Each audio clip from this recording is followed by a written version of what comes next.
Ça, c'est Londres.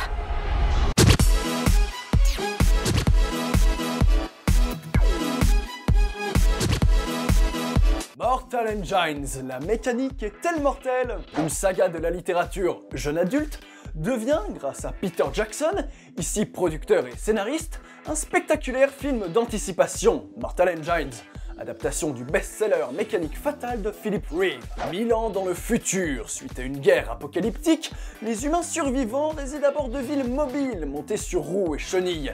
Les plus grosses, comme Londres, traquent les plus petites afin de créer du carburant et continuer à subvenir aux besoins de leurs habitants. Dans ce jeu mortel du tracker et du traqué, la jeune Esther, campée par Hera Hilma, est en quête de vengeance et, sur sa route, va croiser Tom, incarné par Robert Sheehan.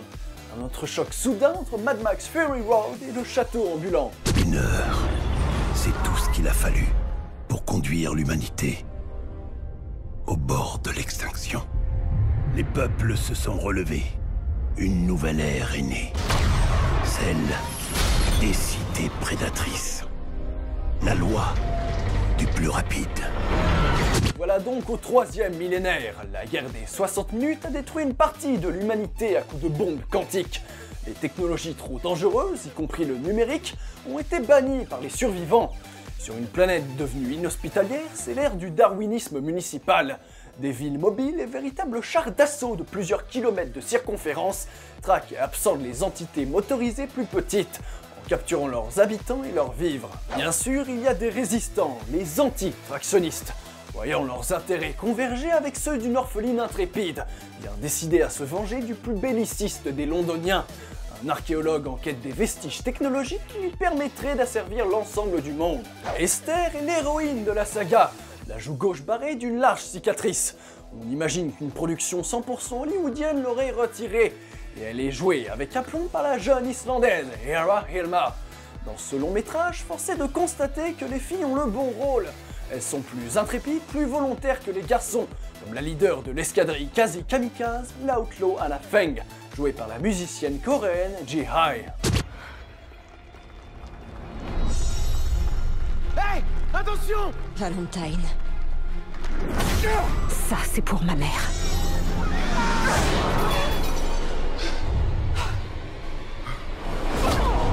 Arrêtez-la!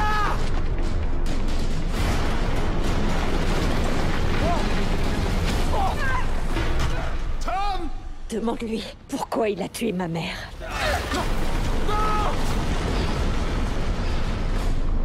Dommage que tu aies entendu ça.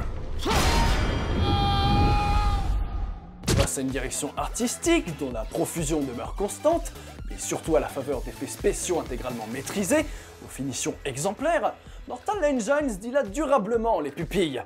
Les équipes techniques ont fait un travail colossal pour nous livrer un décorum steampunk, comme on n'en avait encore jamais vu au cinéma. Chaque lieu visité possède un aspect, une personnalité qui le rend unique.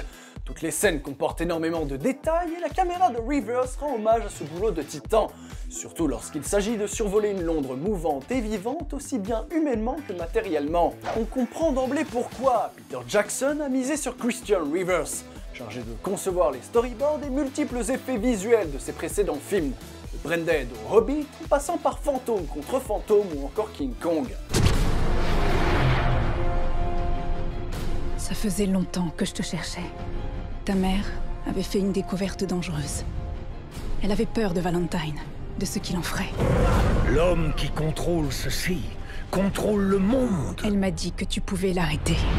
Non content de proposer un décorum riche et fastueux, le blockbuster, fait suffisamment rare pour être apprécié, s'évertue à multiplier les morceaux de bravoure, démembrement d'une ville autrichienne, poursuite dans les outre-terres, affrontements sur terre et dans les airs, jusqu'à une réinterprétation du final du Retour du Jedi. Jackson et Reeves ont tout donné pour s'assurer de nous décrocher décemment la mâchoire. Et heureusement, car le scénario ne nous épargne pas. Hélas, quelques scories typiques de la production jeune adulte.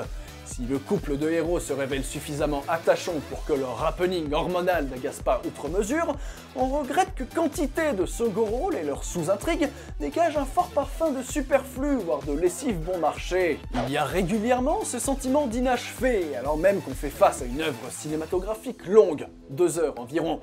La guerre éclair qui a mené à tout ça, mais aussi la question des villes mécaniques. Aucun de ces deux sujets n'a véritablement droit à son heure de gloire. Pourquoi donc avoir fait ce choix de les éclipser si vite alors qu'ils font pourtant partie intégrante de l'univers? À défaut d'un scénario parfois bancal, l'univers de Mortal Engines est complètement crédible. Concernant la musique, signée Junkie XL, elle est un plaisir à tout instant, joliment ancrée dans les phases d'action et naturellement absente au moment opportun. S'il n'évite pas tous les désavantages de la fiction industrielle à destination des ados, avec autant de qualité dans ce qu'il montre que de défauts dans ce qu'il raconte, Peter Jackson muscle le jeu de Mortal Engines au point d'en faire un des blockbusters les plus riches et généreux de cette année. Tu es sûr que tu veux y aller? Une fois entré, on ne pourra plus reculer. Il le faut.